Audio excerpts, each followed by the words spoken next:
Staring at a stop sign, watching people drive by. T-Mac on the radio. Wake up! It's the Rich Living Morning Show with Bishop Richard Harper, lifting your spirit through gospel hits and conversations.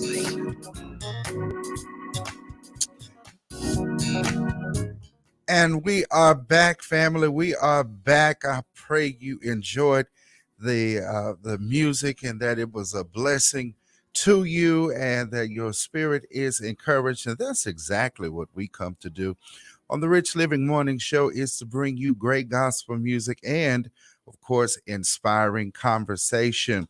We are definitely shouting out to all of you in social media land as we are live now. So those of you that are tuning in, tapping in on social media, do me a favor. Please share the broadcast today. Share. I've got a great guest that is kicking us off for our Black Excellence series. As I told you earlier in the show, we are blacker than black on the Rich Living Morning Show, and we always celebrate Black history all year long, but we wanted to do something different. You know, we have present day history makers, and we have history makers that are in our midst, people that we will hear about for generations to come. And so I wanted to present a series and a panel of guests that I believe exude Black excellence and represent exactly that Black excellence, that have been leaders in their sphere of influence and have been impacting our community greatly. So I want to thank you for joining in online. I see Laura Kathleen Saul. Good to see you joining in. My mom is on, Linda Harper Brown. Good morning, Mom. E. Frank joining in from the YouTube channel. And those of you that are listening live right now on Raise the Praise 100. Well, this morning I'm so excited to have a very, very special guest on, one that I call him Godfather. Usually when I talk to him on the phone, I call him Godfather or Papa Price. That's my name for him because he has been a part of my life since 1990. Now, neither one of us are that old, but we have just been in fellowship and in covenant relationship all of that time. And I certainly would not be who I am if anybody wants to call me anything. I wouldn't be who I am without certain people in my life. Of course, you all have met Mother Birch, you've met my mom, Sister Linda, you've met many people. But now I want to take you to the beginning of Bishop Richard Harper when I was an 8th grade student at Pearl C. Anderson. And the 8th grade student at Pearl C. Anderson, one of the teachers decided to create a program where he decided that he would take a group of young men and mentor us and would train us for social justice before we knew the term social justice, to be leaders in our community, to be servant leaders, to speak truth to power. And there we were, a group of young men in the 8th grade in South Dallas, Texas, in the middle of the hood. And Mr. Ron Price gathered us together and took us from church to church, from church to church, from school to school, wherever. And he took this group of young men and a group of boys, and we became young men, and we spoke about various subjects, even leading us into standing up for our community at our state capitol in Austin, challenging the liquor establishments that had just filled our neighborhood. So I want to introduce to you the Honorable Ron Price, former Dallas Independent School District board trustee member, current Board of Regents member for Texas Southern University, was the youngest to serve on a school board, and so many things that he's done. And we're going to talk about those things right now.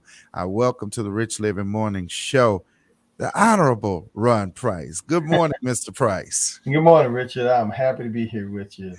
I'm happy to be here with you too. Now, I'm always, you know me, I'm a kidder and I'm a jokester. And I told you there were certain pictures that I was going to show, but I didn't pull out the glamour shot.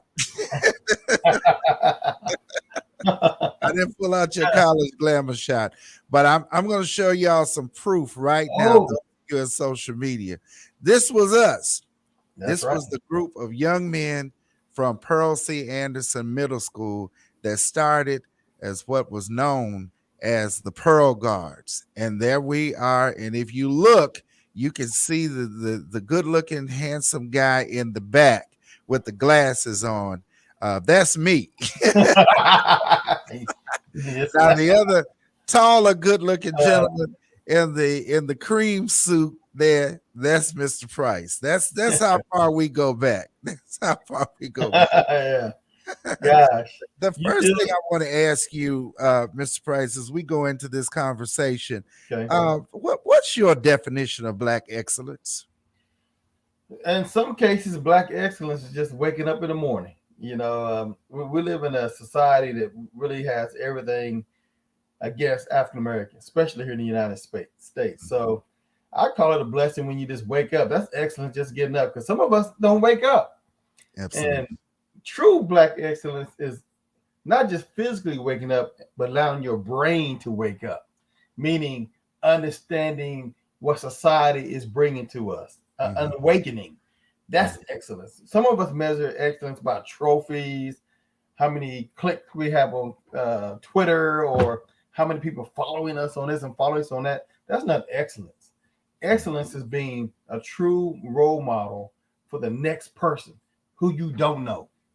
Not the people you do know, who's going to always praise you, pat you on the back, tell you great job, or give you some critical, how can I say it in a very kind way this chilly morning in North Texas, being very critical of you, but loving you at the same time. But being able to bless someone else who you don't know and you might not ever see again, that's excellence. That's something that you can walk away saying, but that person can walk away saying, some guy named Richard Harper said something to me in the Walmart parking lot and it changed my life. That's excellence. But we in America have put everything on a financial, of an egotistical way of determining excellence. Well, he owns 14 McDonald's. Does that make him excellent? Or does that make him a good business person? Well, he scored 15 touchdowns. Does that make him excellent? Or does that make him a good football player? Like McDonald's, go make the McDonald's. Does that make him a great business owner? Does that make him a good football player? So what is excellence? True Black excellence. For my position, Black excellence is helping your other brother and sister come out of the conditions that they're in, or uplifting them. I used to always say in Dallas, that time I asked for 1,000 Black men to meet with me at French West Baptist Church, and 2,000 brothers showed up. I told the brothers that night, I want you to go out and find a young Black man somewhere who you don't know, and wrap your arms around him and give him unconditional love, and let that young brother know you can be better than me. That's Black excellence, lifting each other up. So if Bishop Richard get a brand new car, instead of me player hating, as the kids say, I can get one of those, let me tell a brother, congratulations. How did you get there? How did you get that done? What do you do for a living, sir? So I can get me one of those. That's Black excellence, uplifting your brother and sister, not tearing them down. Absolutely. And you expose us to Black excellence on so many levels. I'm going back to the 8th grade. Y'all didn't know I grew up riding in a Porsche. But I was 12 years old when I met Richard. Now I want y'all thinking I'm 99. I'm trying to we grew up in Pearl C riding that Porsche, and I don't know how all of us tall guys we did. Eight in people that getting out of a Porsche. little 944. I remember Yeah, that.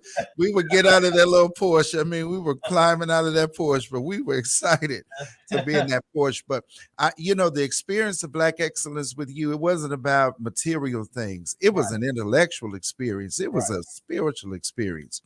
I mean, I remember that. But let me say something about the Porsche before we leave the Porsche story. mhm, Because I don't want none of your listeners to think, hey, what was this dude doing? Got a Porsche. He's only 25 years old. I can recall a lot of the teachers, and you can recall too, a lot of the mhm, teachers at the school that year who didn't like me having that Porsche mhm, because of my age and because I wasn't an official teacher at the time. I was a substitute teacher. But they mhm, didn't know that I worked the weekend shift at Baylor Hospital mhm. and worked 7 to 7 hours. So I was making more at the hospital than I was, at Pearl C. But I bought that Porsche because I wanted my young brothers and sisters in South Dallas to see that you can be young and make it and do it legally. Mhm. That's why I bought the car. I didn't enjoy it because I could never ride in it by myself because you guys were always in it. We were But always in that car. yeah, but I wanted to give this image to the young brothers and sisters in South Dallas that because you may live in an area that doesn't have a lot of wealth, that means you cannot be wealthy. You can Mhm, be wealthy. You can achieve what you want and do it the right way. mhm, You don't have to do something illegal at the age 24, 25 to drive a 944 Porsche. But when you get something like that, share it with people. And mhm. that's why it'd be 8 or 9 of us in that car all the time because I want all my young students to have enjoyed the car. So I'm happy you remember that. I I remember you as remember well. that. And also, and though you drove the Porsche, you lived in our neighborhood. You lived in our community. I mean, we could see you at the grocery store.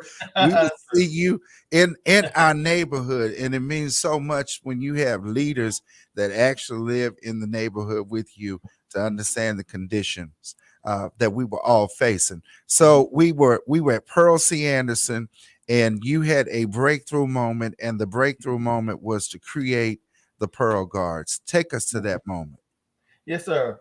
You know, being from New York City and going to high school in Garland, Texas, I never saw liquor stores around our schools. And I grew up in Harlem, New York, so you Mhm, didn't see that. And even in Garland, Texas, you didn't see that. So when I came to work at Pearl C in South Dallas, I could not understand how would they allow 13 liquor stores to be right in front of a school, in front of the school door. And I'm a person that believes that you are what you see, and not what you always hear, but what you see, you can believe in and you can achieve it. mhm, And so I was hurt to see that you guys at such a young, tender age had to be exposed to people drunk and urinate on the side of buildings and stuff like that on your way to school. And it hurt me a great deal. So mhm, through the grace of God, I give him all the glory.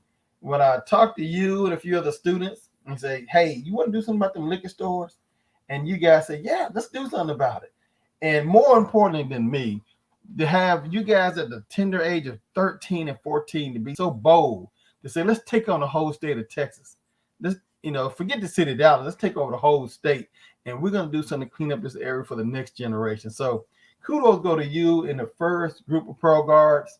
Uh, all you young, tremendous champions and lions that's on this planet who stood up and said, we can do something at a young age. We don't got to wait till we 30, 40, 50 and run for public office at a young age. And people need to hear this and hear this well. Bishop Richard Harper and his 12 other colleagues at age 13 changed the state law, a law that many people around the state said it would never change. And through his efforts and his other colleagues' efforts, with just a little bit of pushing by me, a little nurturing by me, wrapped around the love of his grandmother, his mother, and all the parents, we were able to get the state of Texas through Ann Richards and George W. Bush to champion a law to make it illegal to sell alcohol within 1,000 feet of any public school. I want y'all to hear me. This ain't just a Dallas thing or South Dallas and they on here reminiscing about when they both was in Dallas. No. Children in Houston, children in El Paso, children in Austin, Tyler, Longview, Lubbock, El Paso, wherever you want to go throughout the state of Texas, Amarillo, it's illegal to sell alcohol within 1,000 feet of a public school in the state of Texas because of Bishop Richard Harper and his colleagues at Pearl Jansen through the Pearl Guards. And so that's Black excellence at a young age. not waiting till you can't. We're not worried about getting fired. Well, I can't do nothing. But when I retire now, I'm gonna get on them when I retire. No, these were young brothers who stood together and said to the state of Texas, we want to make sure our school is okay for our colleagues, but we want to make sure every school in the state of Texas, regardless of race, the children have an opportunity to attend school without alcohol-related businesses right in front of their front door. So first, glory be to God, but also after glory be to God, glory be to you and your colleagues, Bishop Harper, for standing up. I could have easily told you guys, hey, this is what we're gonna do. And y'all could have easily said to me, I don't know, Mr. Price, man. I'm only in the 8th grade. I want to go to Lincoln next year. I don't want to fool with this stuff. But no, you tremendous 13 young giants in our midst decided we can take on the whole state of Texas, the second largest populated state in the United States, the second largest landmass state in the United States, next to Alaska, and y'all decided to take on a state and you won. And that should be commendable that 13 young black men in the 90s, it's not the 2000s where thing we have Black Lives Matter and all this other stuff running around. In the 90s, where African Americans really wasn't standing up a lot, stood up and he got the attention of the whole state. And I can never forgive when Governor Ann Richards and all the other people came to meet you guys and talk and ask you what's wrong, the mayors of Dallas and all the city people of Dallas and folks who I didn't even know either at the time, all came to hear your voice and asked you to come on Channel 5. I still got that footage. I'm going to, since you want to show my picture when I was sexier than I am today, I'm going to find that picture of you on Channel 5 leading this discussion for a whole hour on that talk, neighborhood town talk they had. But you educated Bishop Harper. I want people to hear me well. This young man, I think you was in the 9th grade when this happened. In the 9th grade, was on Channel 5 News, educated North Texas on the value of giving back to your community and helping your community be better. So that's a testimony of you and your colleagues. And more importantly, it's a testimony that God is good and he will wrap his arms around the people he chooses. We couldn't have done it without you. I mean, we were Joshua's, but we definitely had to have a Moses in there, and it was a process. You know, it was not a 1 year, one night battle. I mean, we were students that, as we were protesting, we had those that wanted to attack us. That's right. Situation where a guy pulled out a gun. I remember that. There were many threats. We went from being the Pearl Guards to being called Price's Puppies. Oh, yeah, I remember that. You remember that? Yeah. Price's Puppies. We remember that. And, you know, my experience in high school, I remember going to Austin and actually speaking before the legislators in high school when we were spending days in Austin. And this was my high school experience. And it was a cool experience because of you. I had the mayor's phone number. I had 2 mayor's phone numbers in Dallas, and I mean in high school, commissioners and all of these people in high school. And it was through that. And I think as we talk about this conversation about Black excellence, as you earlier stated, it's about legacy building. And it absolutely built a legacy. And there was more than one generation of Pearl Guards. There were other generations of Pearl Guards, and it actually evolved from male only into being a mixed group, a male-female group as well. And you began to empower young ladies through that organization. And I'm just moving through your career. You moved from education and you moved into politics. You moved into politics, and you served the Dallas Independent School District as a school board member for 12 years, and actually one of the youngest at that time to be elected to such position. And you held many positions on various boards and organizations. Now, what I remember about that time is you made a move. The move that you made is you were a very young man that some may have thought was inexperienced, and you challenged a very major voice, one of the generals of our community at that time. And I know that was met perhaps with some criticism. I think I'd like for you to speak to that because we have this thing in our community where we hold younger generations back and we say, you're too young, you're not ready. And by the time they're ready, the person going out is 80 and 90 years old, and the person is waiting is 60 and 70. That's true. They've been waiting. So many of our younger brothers and sisters are waiting for that moment and have not found the support to step out to be the difference. I was working with actually meeting one of the young candidates for Harris County judge, and went to have a conversation with him and with our HBCU organization. And so we've been talking and learning more about him, and he's challenging a senior person. He's a new kid on the block. Please talk to those new kids on the block that want to bring change, Right. but they feel like they're too young to do it, or others are saying they don't have the experience. Well, it's an interesting question, Richard. It's a great question, actually. And that does go through our community, and it's a poison in our community. A lot of us people who are older, and I guess I'm in that category now, we always say the right words, but we want our young people to be the new leaders. We need to nurture them. We need to bring them up. But when you young people step up and say, I'm ready. Oh, not right now. I need about 20 more years.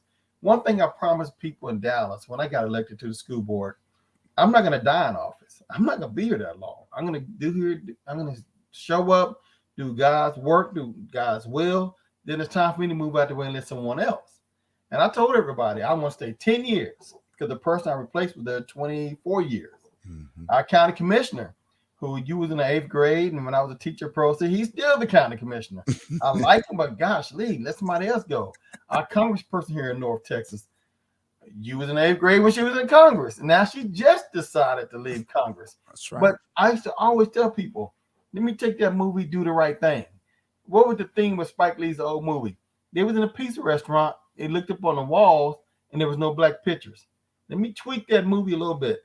I look up on the wall, there's always the same black pictures, but you see different white pictures, you see different Latino pictures, which means those races undergird their community by creating new leaders. They don't stay there forever. They don't die in office. They stay there 10, 12 years, train up a Richard Harper to take his place, or train up a Brady Brooks to take his place, or train up Brandon or someone else to take his place. But as African Americans all over the United States, not just Dallas or Houston, our elected officials get in these positions and don't want to leave. That's why our community is stuck in the mud. Because we're going to train up the new leadership, but we really don't. We're, some of us is consumed with so-called power that we want to stay there forever. But power is being able to train up your replacement. That's why there's been 2 other people since I left the Dallas School Board in 2009 have served in the seat I used to have. And I've helped both of them, nurture both of them behind the scenes if needed, or if they needed me to come to a public meeting, I was there to support them because I want to break that evil sin. What I call it. Well, I'm trying to find something really polite on your show to call it, but that evilness that runs through the black community. We tell the truth on this show. Okay. I'm trying to destroy that evilness that lurks in our black community around the United States, that we do not let the next generation step up to the plate and become leaders. I'm going to tell you what broke my heart during the Black Lives Matter movement. And I've said this publicly several times. I want people to go back 2 years or 4 years ago when it was really raising heck. When Obama was president and when Trump was president, you saw thousands, Bishop Harper, thousands of young black people getting on the streets demanding justice for the next generation of black people, that they wanted justice. They didn't want the police department to beat them up. What did not see? A black leader standing with these young brothers and sisters on the streets. You didn't see that. You didn't see them in the front of those thousands of young black men and a few little white kids, some Hispanic kids, some Asian brothers and sisters. You didn't see our black leaders standing with the Black Lives Matter people. But you saw our black leaders in Congress have press conferences after press conferences about illegal immigration. Mm-hmm. So a person like me saying, "Hold, let me get this right." You got young black men and women coming out of their houses, coming out of their apartments, coming out of their mental graves to say, "I'm going to stand up because I want justice for me and for my friends." Hmm. But our leaders was quiet as a church mouse. Mm-hmm. Mm-hmm. But when it comes to fight for people who don't supposed to be here, Mm-hmm. you can't get them off of television. And what hurts me, and this will be my first time saying this publicly, but a lot of people heard me say this privately. I cannot believe that we're living in a time where African Americans are supporting people coming in to take your place. Mm-hmm. These people that come across that border, they said 2 million since Brother Biden become president. 2 million illegal aliens across the border. They're not coming to take Andy's job or Amy's or Paul's. They're coming to take Mookie, Gugu, Nana, Shishi, Malika's jobs. That's Mm-hmm. who they're competing against. They're competing against our Mexican American brothers and sisters too. Mm-hmm. Something is wrong when the Mexican Americans, especially in the border cities, are angry about immigration and black leaders saying, "It's okay, y'all come on in, take our place, take our jobs, come on in." But the Mexican American brothers and sisters in the border cities, they're raising holy heck about it because they understand these people are coming in to challenge their children for job opportunities. Mm-hmm. They're not at the rich golf courses and the country clubs, and they're not. If you put up the top 20 companies in the United States, go on their sites, look at their leadership. It's literally white. You'll find a black person who's doing community service or head of diversity. They always throw a job in there for us for the website, look a little different. But they know that these people crossing the border are not coming to take those people's jobs. They're coming to take their jobs and our jobs. Mm-hmm. You know, when I grew up, Richard, you couldn't go to a restaurant, and your mom's grandma can testify to this. You go to the restaurant, you'll see a black waitress or waiter. You go to a hotel, you see some African American. I ain't seen an African American in a restaurant or a hotel in a long time.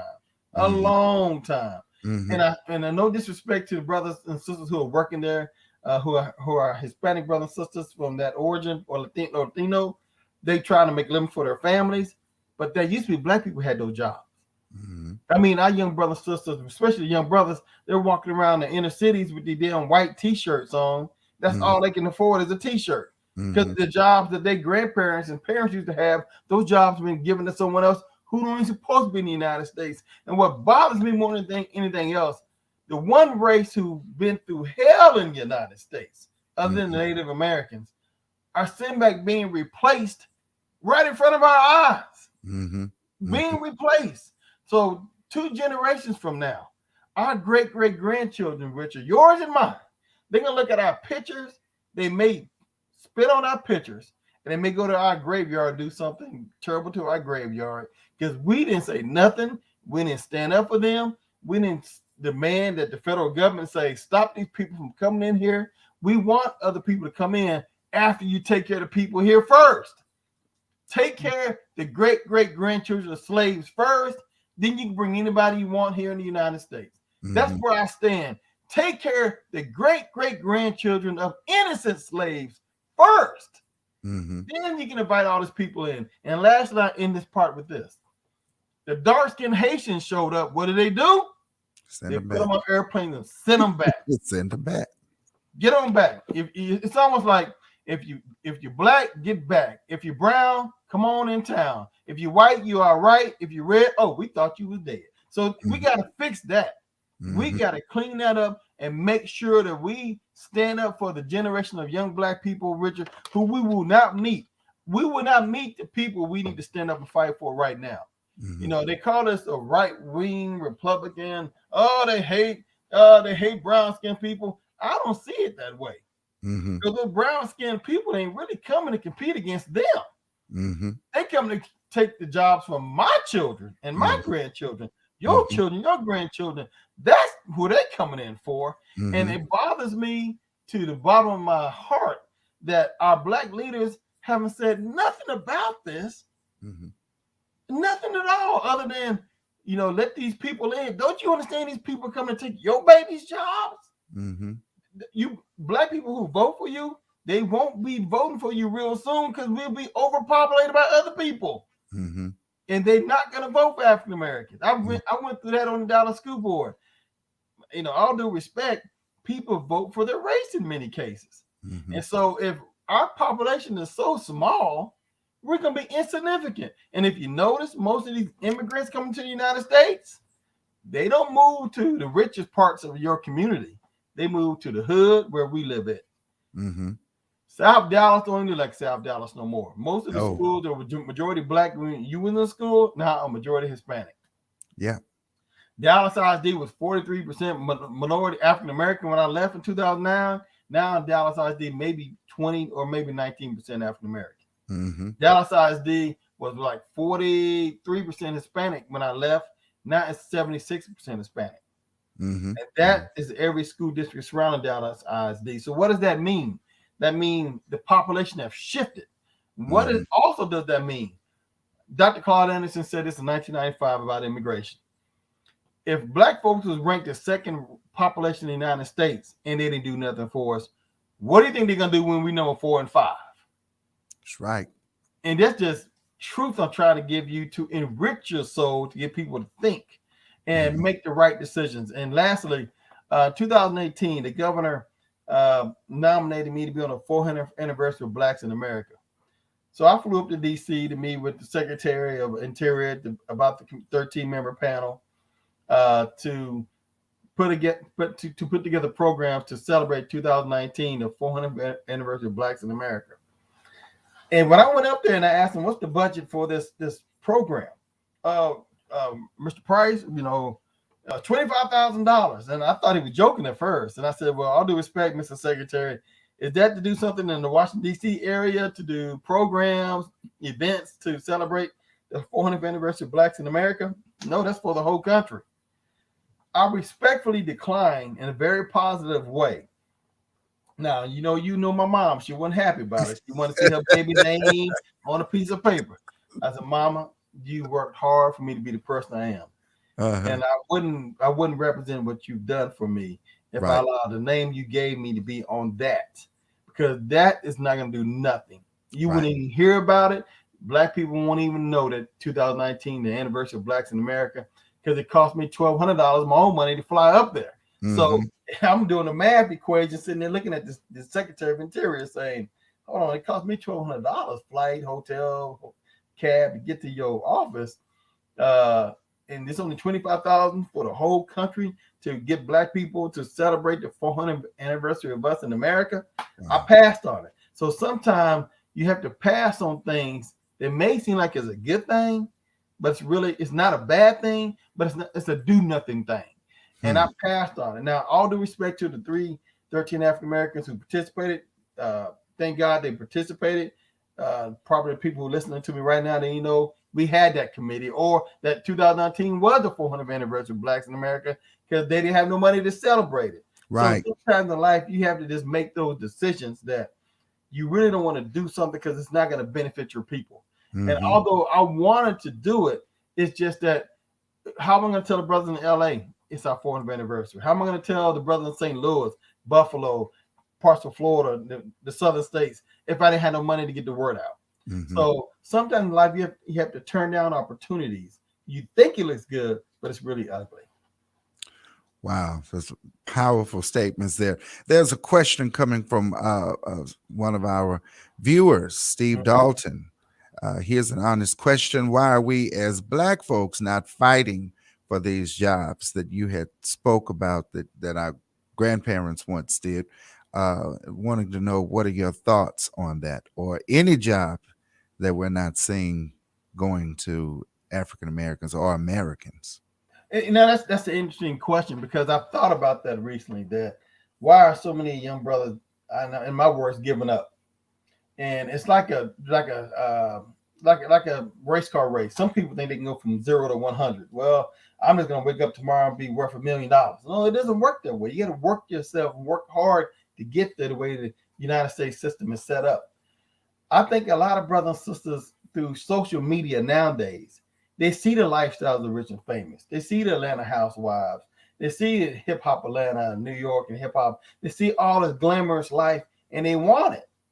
Preach. And some people been given a task by God to do certain things on earth.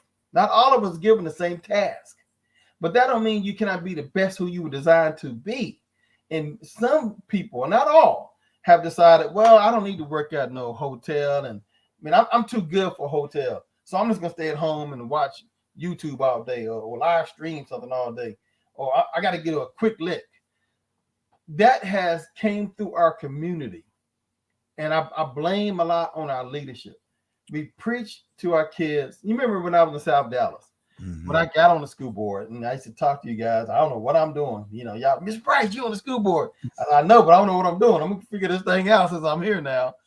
But when I got there, I outlawed job training skills. Hopefully, this answers this question. What I tried to do, I outlawed job training skills at Madison Lincoln in my high school, because I wanted every student at Lincoln and Madison and Arts Magnet at the time, and Booker T, our same school, but the other high schools I had, eventually Skyline and Woodrow. I wanted my students to learn entrepreneurship skills.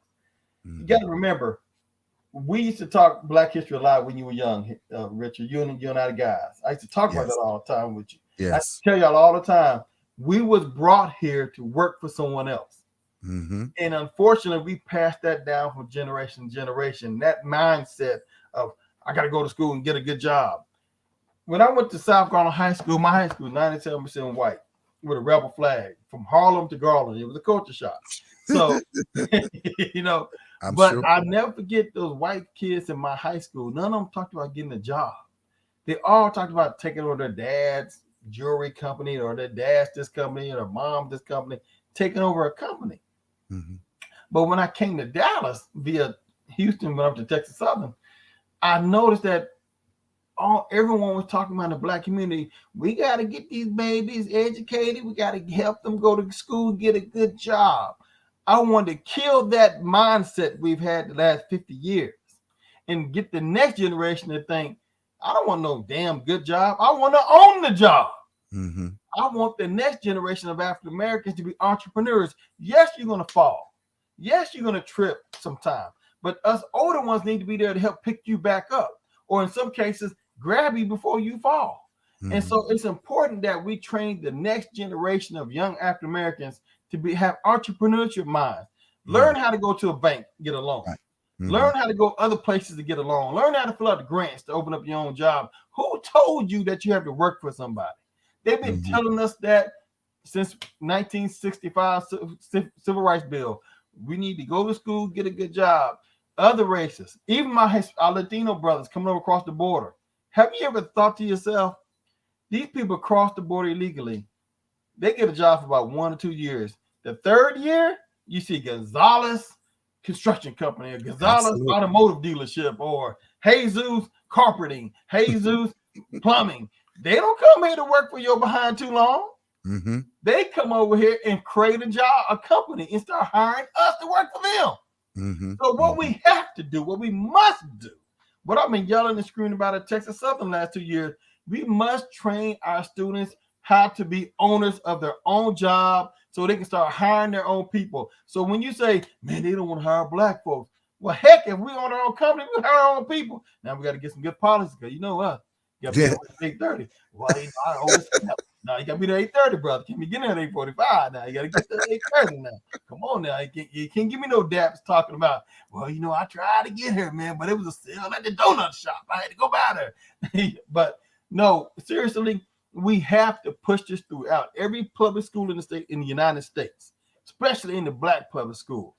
I got into such a woman who you love to death, Beverly Mitchell Brooks, and I love her too.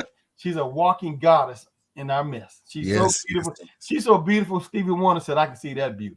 Absolutely. And Ray Charles said, I got you, brother, on that one. Yes, but she is. Her and I fell out just a little bit, because I did not want the Urban League. I didn't want the NAACP. I didn't want nobody, no long as I wanted the Dallas School Board to be involved with Madison Lincoln, unless you coming in to train my babies how to be entrepreneurs. I kicked out all the job training programs, because we was brought here through slavery to work for someone else. And we've been trained for 400 years to always be subservient and work for someone else. So I wanted the next generations to learn how to work for themselves and have ownership of something. You know, one thing that broke my heart, I think it was 2005. I had Washington Mutual Bank donate checkbooks to Lincoln and Madison, I think. Mm-hmm. And I was overwhelmed when the bankers came back and told me that the kids never saw a checkbook before. That broke my heart. Mm-hmm. But after my heart was broken, it made me think even harder. What can we do to make sure our babies, even in high school, understand what a checking account is and learning how to manage a checking account? A lot of their parents didn't have checking accounts, but it's okay. But that's our job to make sure the next generation benefit from what the old generation. And lastly, here's the one thing about Black excellence. In 2022, Black excellence means get out of the time machine. Ooh, I wish I was a rapper. I'm going to say that again. I'm going to let you use this for one of your sermons, Bishop. Black excellence is learning how to get out of your own individual time machine. And when I say that, so many African Americans want to live through what our parents lived through. My mother, your grandmother, Richard, and your awesome mama who's more beautiful than 15. Your mother's so beautiful. She's, in fact, your mother's been disqualified for running for Miss America. Let me throw that in. It's an unfair practice when your mom get involved. She's watching. I'm sure your hearts just went up. Well, she know the deal. That's why Steve Harvey quit, because she kept on trying to get back in, and he said he can't host it no more because it's unfair competition. But what I'm saying is that we want to go back in time and live through what our grandparents went through. And I can't figure this out for my mind. I've tried to figure this out the last 5 years. We have more people in this generation, more opportunities than any generation we've had in Black America. Keep talking about what happened in slavery. Our ancestors went through hell for we can have a little taste of heaven. Well, so many of us want to go back and live the hell they went through. We're trying to find racism. We're trying to find that stuff. None of us has been hung from trees in a long time. Mm-hmm. None of us has been through all of that stuff in a long time. My own mother rode on the back of a bus, drunk out of a separate water fountain, wasn't allowed to vote. She went through all that, so I didn't have to go through that. So what am I supposed to be doing, trying to live what she went through? I'm supposed to come up to the next level for what she went through. All of us supposed to do that. So many of our ancestors are turning over in their graves, angry that they're watching us try to live their lifestyle, saying, no, baby, we're the ones got whipped 49 times on a tree. We're the ones got our foot cut off trying to escape from the slave master. We're the ones who went through that, so you didn't have to go through that. So many of our ancestors are so disappointed at us for trying to live their life. And they went through all that hell to see us in a different position, not just pro athletes, not just entertainers. See, America has stuck Black people in two categories. Either you're going to be an athlete or entertainer. We're more than that. And so the only ones they highlight of Black success is our entertainers and our athletes, which is a pass-by industry. Entertainers hang around a little bit longer, but the average lifespan of an NFL player is 2.5 years. The average lifespan of an NBA player is about 10 years, 12 years. So that's not long. But Bishop Richard Harper can be a bishop for 40, 50 years. Let's highlight that. Other brothers of Bishop Harper know who own their own business, may own their business 40 or 50 years. Let's highlight that. Not the fast money. It's almost like a drug dealer mentality the system has put on us. Quick money. It'll show all African Americans the quick money. We got every one of these black boys in every one of our high schools. I'm going to play for the NFL. Have anyone told you that the NFL is the lowest paying of the four major sports? Have anyone told you soccer is the number one paid sport? Baseball is the second largest paying sport, and both of those got guaranteed contracts. The third is the NBA. They got third rated paying sport, and fourth is football with no guaranteed contracts. So have anyone educated our young brothers why 72 to 78% of African American NFL players retire broke 2 years after they leave the league? NBA 67% retire broke after 2 years leaving the league. Oh no, they want to highlight the one or two who keep their money, but they don't talk about the thousands of young brothers who I've helped who play for the NFL. I've helped so many former NFL players because they come to me and they talk to me and they tell me what happened to them, bless their beautiful hearts. They play for these teams for 2 or 3 years, and that's the only skills they have. Mhm. So it's up to us to wrap our arms around all of us and show our young brothers and sisters that they can be more than what society say can be. They can be anything they want to be. And what I'm trying to do at Texas Southern University right now, and I'll break this news on your show. The last 2 years, I've been working on an initiative called the African Initiative. Mhm. And one person knows this other than you, Bishop Harper, and her name is Georgia Provost. Oh, yes. The most beautiful woman in the city of Houston's history. Yes, she is. I better say that before I fly down next week for the meeting. Let me bump into me if I don't say that.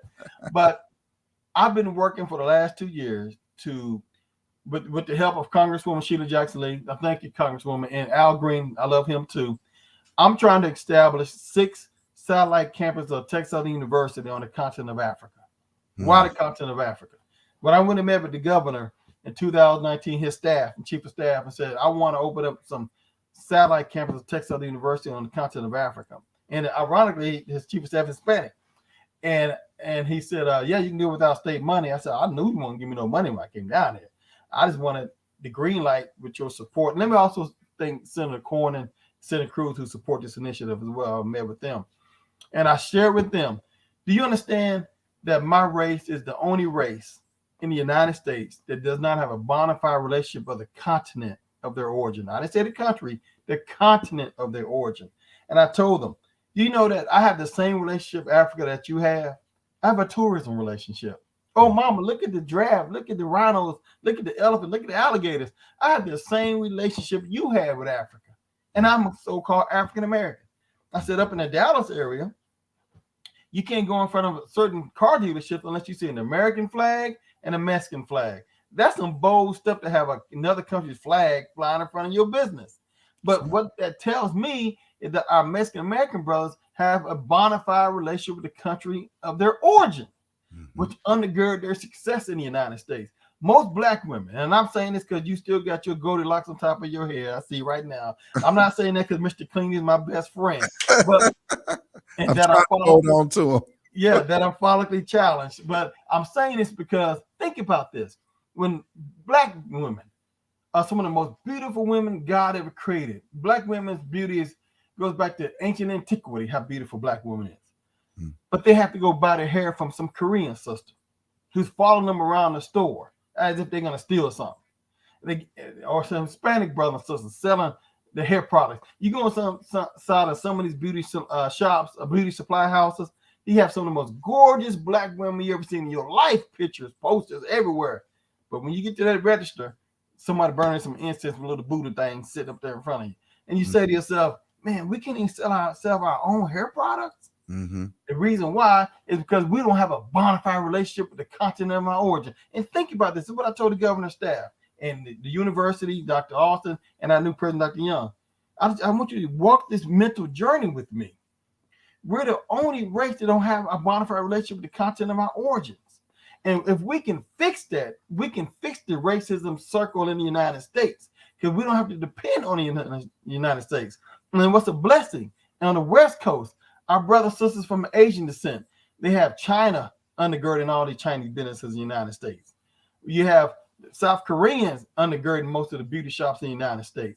Our Arab brothers and sisters have stores in all the black communities. Our Indian brothers and sisters from Pakistan and India have stores all in our communities.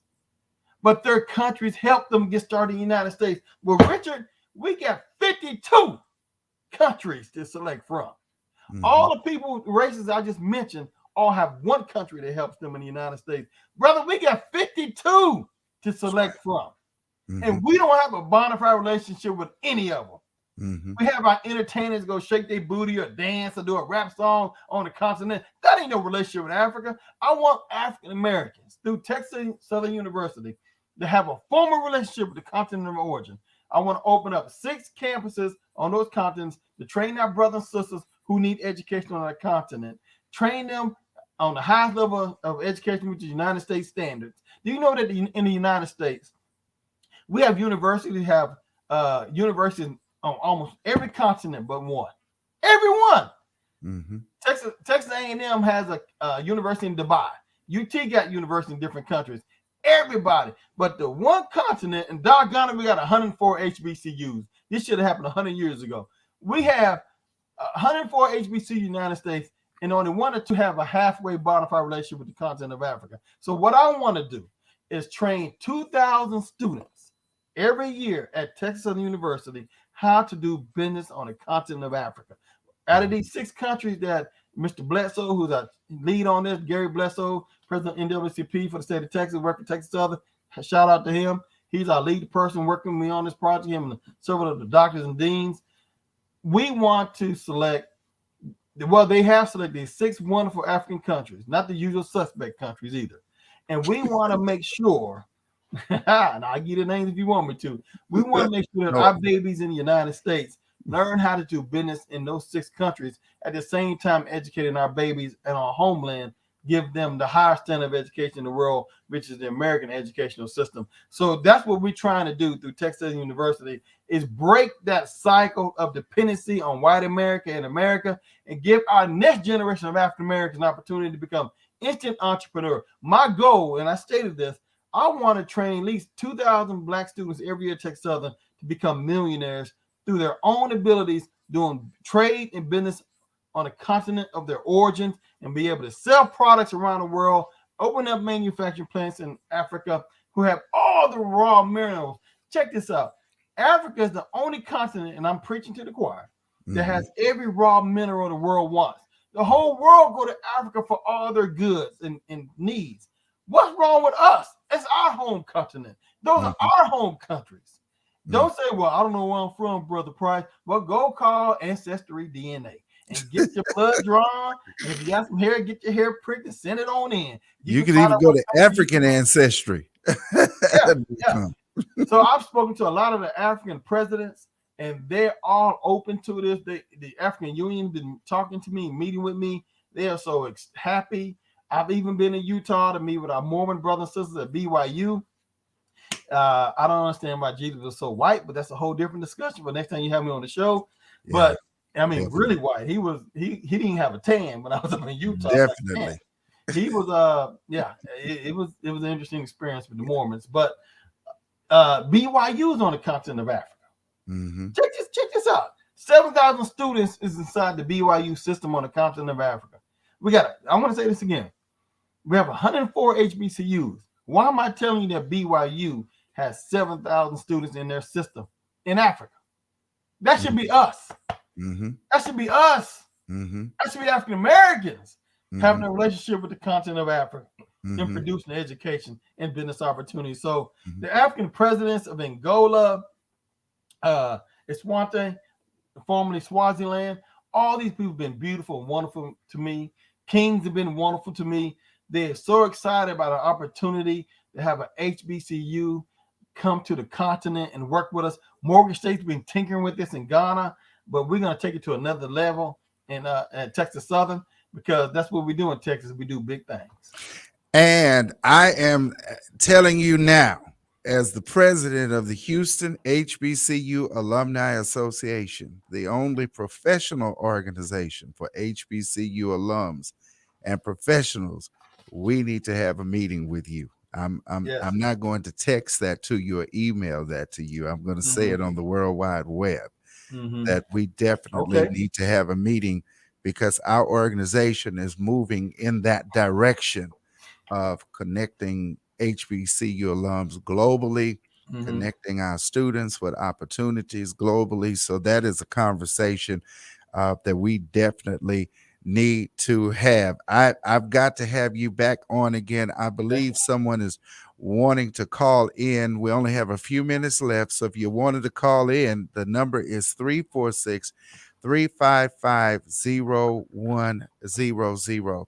One of the last things I want to ask you about, and you've said so much, and we love Texas Southern. Texas Southern is a part of the Alumni Association, is a part of the Houston HBCU Alumni Association. So we work closely, and I was able to go and pray with the president. There was a prayer breakfast there, and I was so proud. I walked through the door. Ms. Provost invited me, and meeting the president, I said, my God, Father, told me this morning to tell you hello. You know, what's in a name? There's a lot in a name. Uh, what can we do as the black church? Because you know a lot about the church. Hmm. And I want you to know this about you. You would think your background was the Baptist civil rights background. The first church you took us to was a real stump down holiness church Ooh. in the eighth grade. I mean, with the oil falling out, rolling on the floor, Ah, speaking in tongues, interpreting tongues. It was a real sanctified church that you took us to back then. So you know something about church. But where do you see in just in the last few minutes we have for this conversation, what could the black church do more of in what we're facing in culture today? well, first let me give honor to God and send a lot of love and prayers to a friend of ours before I answer this, and Bishop Omar, Mm-hmm. you and I were both extremely close to, and we lost a giant who was Yes. who was doing exactly what you just asked me right now. Mm-hmm. And Bishop Omar and I used to talk about this in the '90s, and Mm-hmm. when he worked for the DISD, some stuff I had him do for the district. It's time for the church to come outside the church building, and that's what he was doing. Mm-hmm. And he was out in the streets educating people. But I talked to Bishop Jakes about this once before. I said, Bishop, because he asked me some of those similar questions, and I said, well, my thought pattern is that going back to entrepreneurship, if the church can really have entrepreneurship training for their own parishioners Mm-hmm. and their kids, Mm-hmm. that can make a huge change in the black community. Many of us think spending money is going to make a change. No, we don't need not necessarily it's always money. Sometimes it's time and effort. And so if the churches can just say, to their parishioners, hey, this Saturday at 10 in the morning, we're going to have job training skills, not job training skills, entrepreneurship skills. If you're interested in owning your own store, if you're interested in opening up your own bank, if you're interested in that, have these professionals. They don't have to be all black. They can have people who've been there, done that, white, Hispanic, Latino, Asian, whoever. Have them come in and be a guest speaker and let the parishioners and their kids, more importantly, hear the value of working hard to own your own company. If churches can do something that small by offering entrepreneurship classes, that can transform the churches and also get them more money in the coffers because people have their own business, they give up more money. But So true. that can help the church two ways. But people giving more money as well as people learning how to be their own boss. And when you're your own boss, you wake up when you feel like waking up and you go to sleep when you feel like you're tired. And you don't never miss a episode of Law and Order because you Absolutely. have on the clock. So if we can get churches to do that, because many people ask churches to do 1,000 things. We need the church. They want the church to be the hospital nowadays, the mental institution nowadays, the dating game, Tinder, whatever that stuff they call it nowadays. Mm-hmm. They want the church to be the plumbing system. Everybody asks the church to be everything but what the church was designed for, which is to uplift your spirit and your soul. What's more uplifting than training somebody to be their own boss and control their own life? That's and right. then they can really God wants you to see him, but we don't want to open up our eyes to see God. But God wants us to see him, and he wants to pour into us nonstop. But many of us got our own personal clog, and so we don't allow the Spirit to come running through us. And I'm going to leave you with this thought. And I've said this recently, and I'm a little controversial when I want to be. President Biden just said he wanted a black woman to be the Supreme Court justice. And number one, I support all black women. Let me get that stated for the record. I support every black woman. I got about 15 I'm helping to run for Congress and judges, some in Houston and some in Dallas right now. But I have to say this because it's in my heart. I told a lot of people the last 2 weeks, black men die and America promotes black women. And you have to see how this system in America keeps destroying the black man. Trayvon Martin, George Floyd, all the other young black men who got killed, a brother in Minnesota with a sweetheart and a baby. If you notice, there's a trend. When black, and it is so in your face, it's not even an accident. Mm-hmm. You keep hearing black men getting shot by police. But who do you see on all the network televisions? They get our sisters and they promote our sisters. Mm-hmm. They, that was part of the plan on Willie Lynch. Mm-hmm. And the former president LBJ talked about the same thing in the 60s. We're going to always put the black woman up against the black man. It's divide and conquer. And when I'm seeing it in my lifetime right now, and Brother Richard, it hurts to see this. That black men die. Think about this. Black Lives Matter. It's the organization is based on black men getting killed. Mm-hmm. But who's the leadership of Black Lives Matter? 3 black women. Don't you say, hold on, brothers die, but the sisters are running it? So right. Everybody capitalized on the death of black men. But black men. Wow. Laws are changed and umgirded. Things are done on the backs of the death of black men, but black men are the only ones who don't benefit from their own death. And I see this, I say it's wrong. And those people in the United States government and the media circles who are trying to do this, I'm going to let you know right now, God is the truth, the devil is a lie, and I see what you're doing. You use the death of black men, you promote black women because you're trying to get black men not to like black women. I see what you're doing. And many of us see what you're doing, and we're not going to let you get away with it. So when brothers die, don't cry, stand up, get up, and let's make a difference.